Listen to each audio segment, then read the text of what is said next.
Hey guys, this is Pary's podcast. Welcome to the show. It was a friend of a friend of a friend who sent me a photo that you took of it was like a GM building. I know that means nothing to you, but I saw the photo and it was posted on like a few other like people's Instagram pages, and then I tracked it back. I was like, this one looks really fucking cool. Okay. And I was like, what I was wondering is, when you look like through the lens of your camera, how do you know that you have like a good picture in sight?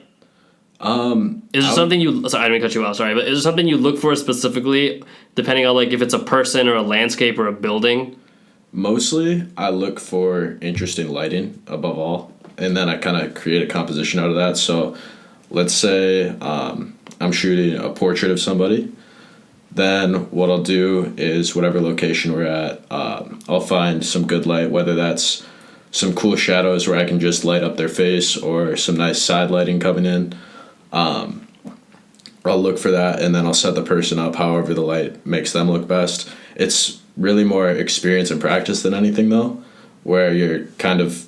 I've done it for a while, obviously, so it's hard to almost explain those things. Yeah, because you just, like, know them. And, like, yeah, like, I've had people try to, like, have me explain to them, like, how do you, like, write jokes for stand-up? I'm like, I don't know. I've just been doing it. You just do it. Yeah. Well, I would say lighting is number one, for sure.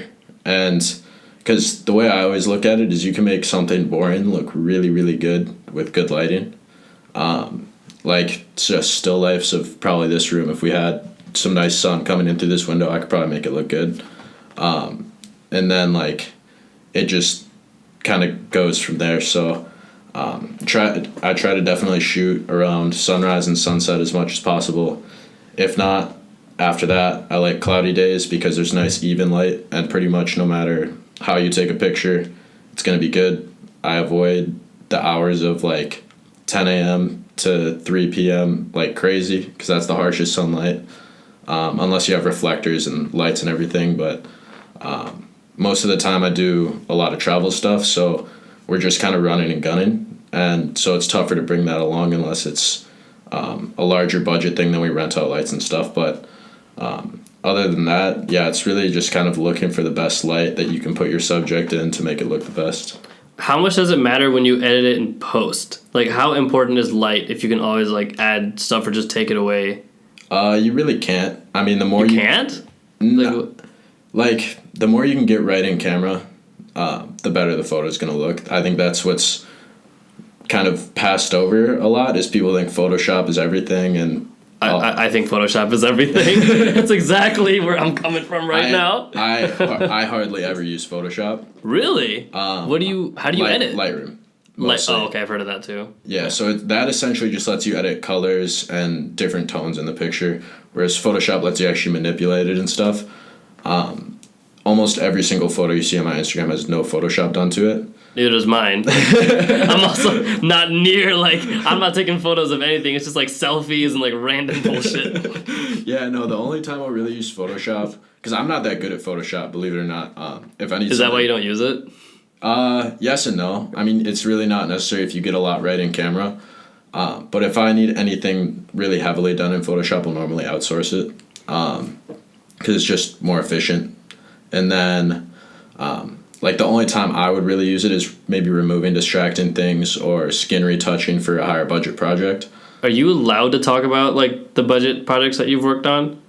I think so. Oh, okay. Because, like, I don't know, like, if like, you're not allowed to say certain things about it, or, like, whatever. Like, who's a client that you've had? Like a really famous one, or someone that I would know of? So, back at the beginning of the year, we did all of the video and photo for the Detroit vs. Everybody and Adidas collaboration. That's where I first saw you. Yeah, with Tommy. Yeah. Holy shit, that's where I first saw... Okay, that makes sense, because that's... Yeah, I'm sorry, go on. No, you're good. I got excited. That was where I first saw him, so that's like, oh, that makes sense. Yeah, so we did the photos for that. Like, with, like, the three necklaces, where it's like you had to find those and, like, make the one, then you get the... Sorry, go ahead. Yeah, we did more of, like, the pre-stuff before all that was a thing. I think Audie actually shot that stuff, Adster Photos. Mm-hmm. I think he shot, like, the actual scavenger hunt, but everything before, like, all the photos of Blaine and Carl and everyone we had involved in that project. I did most of the photos, and then Preston and West ran the video side. Mm-hmm. So yeah, that was probably one of our bigger projects. And then when was that? Sometime in the summer we did Techstars, which is a startup accelerator incubator thing downtown. They have basically hubs in every major city, and the one this year was based on automotive startups or mobility. I think it was something like that. They all had to do with like getting places and that kind of thing. Like on transportation. Yeah. So there were like travel companies. There were motorized scooter companies, stuff like that. Just a bunch of different. Oh, okay, got you. And they also had like shuttles that would go from the suburbs to the city, stuff like that. So, what did you do with? Yeah, we did. So for their demo day where they were pitching to investors and everything, we did, I think, 10 videos within 2 weeks. That was, I worked a 21-hour day. I was. Oh, jeez. Wow. Like, wait, was that by design or No, it just happened. Because the way it happened was a little bit messy and last minute, and we were getting a lot of different, like, directions from a lot of different people. Oh, and yeah, so there was just a lot of miscommunication, and it resulted in, we got it done, but it was, I think, 10 videos in 2 weeks, and we had 6 people basically working around the clock. But we got it done. That's just insane. Yeah. Oh man, because like that's got to be way worse than what I've ever gone. Like I've done like videos. Like I used to think that I could do videos for other people. I just like because when I make a video for myself, I know what I want and I know what it should look like. But if I was like trying to do it for somebody else, they're like, yeah, like could you do this? And I was like, no, do you want me to include this or not include it? And they're like, do your thing. And I was like, this could go so many ways because I'm like, if I just do my thing and they don't like it, I gotta redo my thing. Yeah.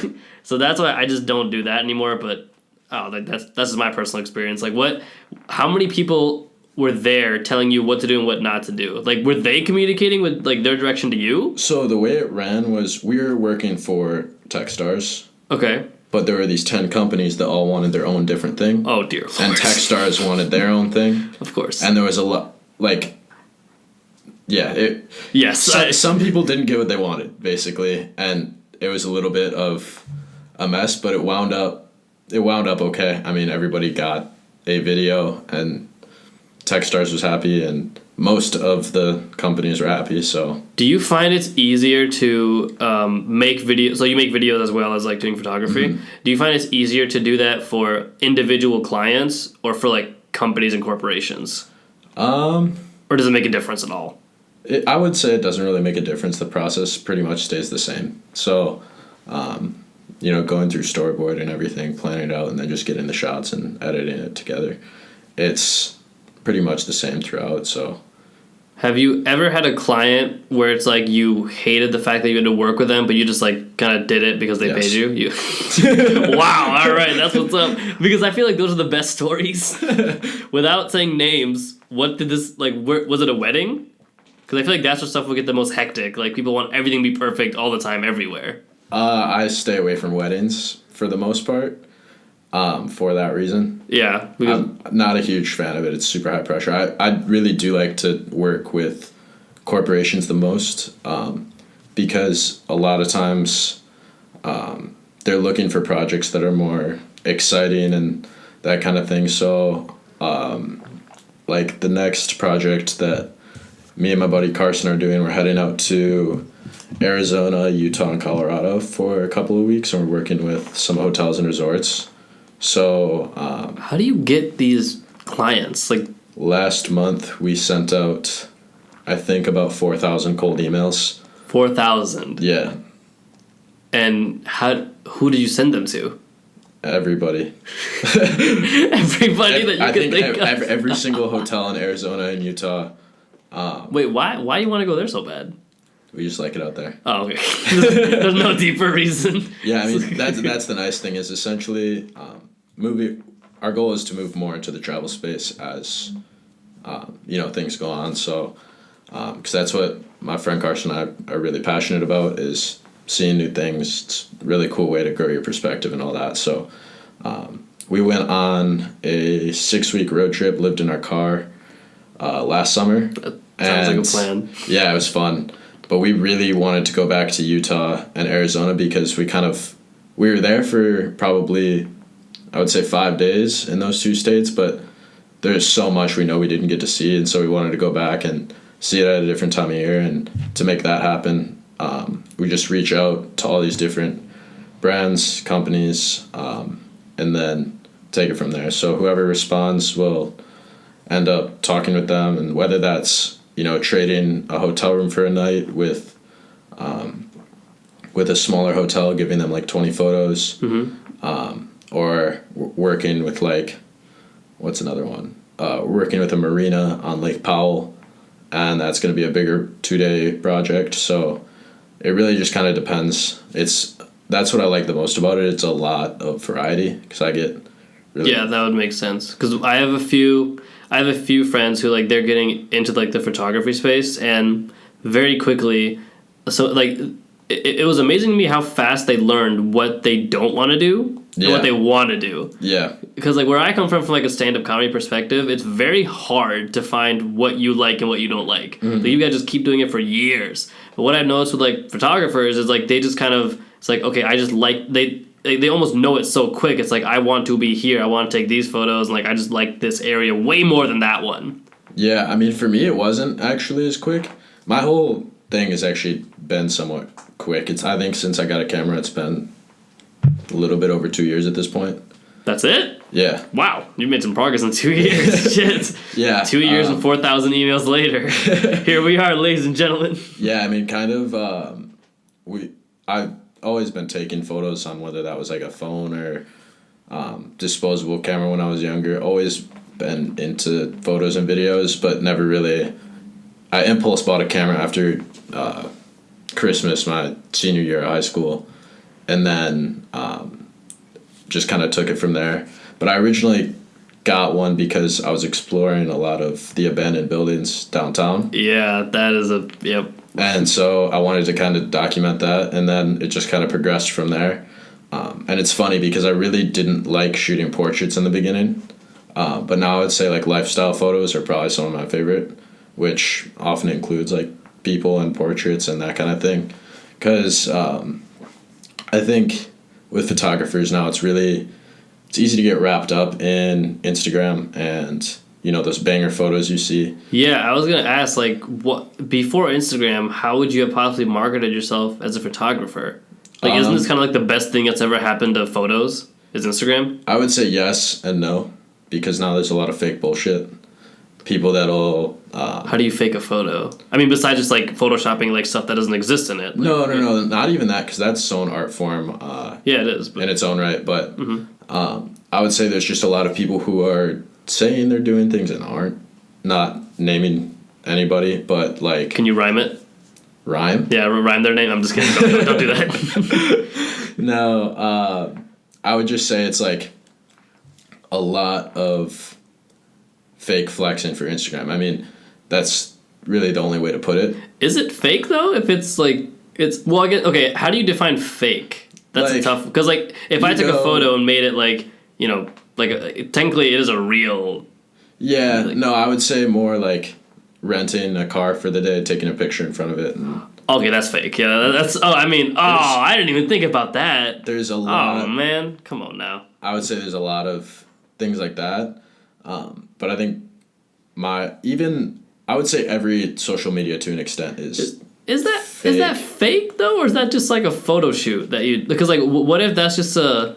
it depends on the context, I would say. That's what I'm saying. How do you define fake? Because it's a real photo, but it's not you. Yeah. If they're saying that it's acting like it's theirs, I guess. Yeah, but I'm thinking what if you just doing what if someone came up to you and it's hey, we want you to advertise I don't know, this restaurant or something like that, right? And then you kind of set up the restaurant in a way that it's not usually I mean, that's a pretty bad example.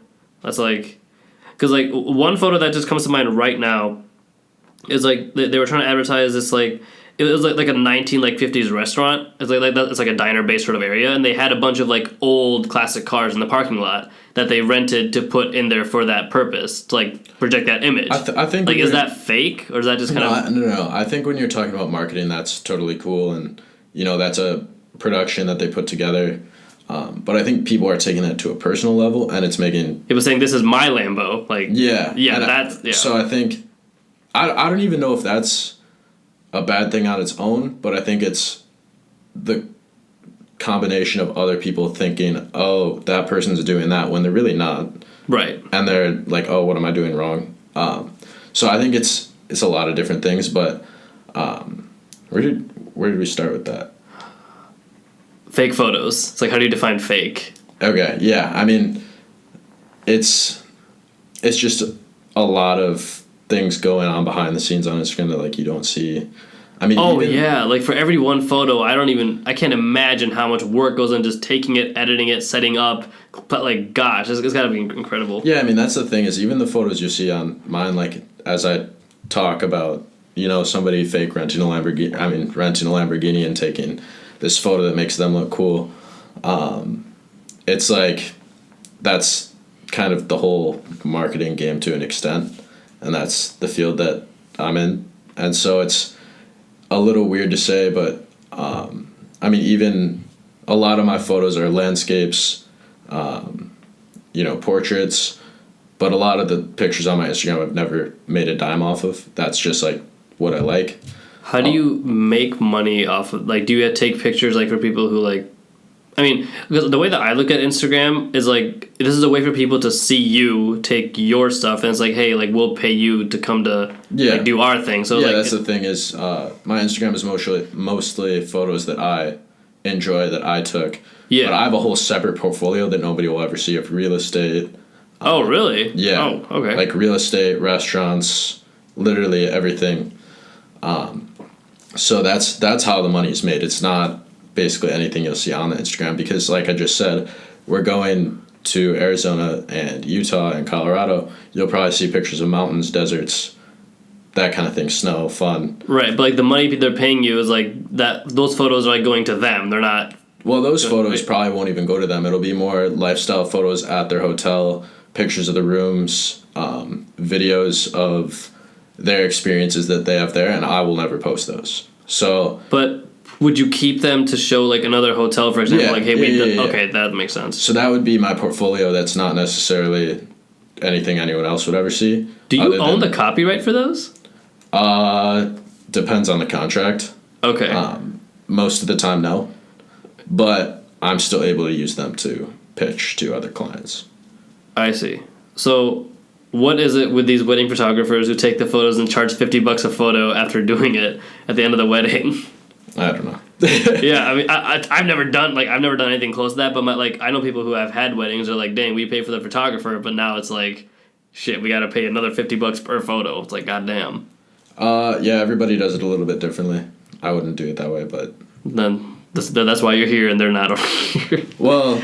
I'm not saying one is better. Well, it might be that. I guess if you're editing each individual photo, maybe that's different. Yeah, no, I'm not. That might be different. I don't even want to talk bad about that because that's just how they structure their business. It's not how I would structure mine. But I never thought about that till just now. But like taking the photo is one thing. But what if you like edit it? Yeah, no, I mean that stuff would be included in my rate. It is so sweet. Look at all right. That's what's up. Okay. Yeah, but it just kind of depends on how you want to do it. There's no right or wrong way to really do any of it. It's just... Does that make it easier or harder? What? Like, there's no, like, path of success to be a good photographer, is there? Like, it's not like you start off with, like, taking pictures of people and then buildings and then, like landmarks, like... Well, I think that's what I was talking about before when I said I hated portraits and lifestyle at the beginning, but as I kind of saw all this fake stuff on Instagram and, got closer to that, I kind of backed off of that. And well, that's a preference, right? That's not like yeah. Like, there's no like, because like to become like an engineer, it's like you go to college, get a degree in engineering, become an engineer, right? Yeah. But for photography, it's not like there's like a set of photos like that you should get to be like, okay, this guy's like really good because he's done photos of like all these different things. I mean, it's all subjective. That's the problem. Yeah, but what I try to go for is capturing like raw emotion as opposed to something that looks staged. That's probably why you don't use Photoshop as often, because you want the photo to be as you took it. I mean, that makes sense. Lightroom, I can pretty much Lightroom. Sorry, I keep saying Photoshop. I can do basic retouching in Lightroom. I can I do edit every single photo and not. Right. Yeah. I'm just saying you just like upload it the way it is. Yeah. Yeah. Right. But it's like good. Yeah. Yeah. Sorry. Go ahead. My bad. That's actually our time too. Oh, okay. It just passes by that quick. Wait. Tell that camera where they can find you. Okay. So Instagram at dbauer media, DBAUER media. YouTube David Bauer. Facebook David Bauer Media, and yeah, that's about it. David Bauer, thanks for coming out, man. Yeah, no problem. Thanks for having me. Peace.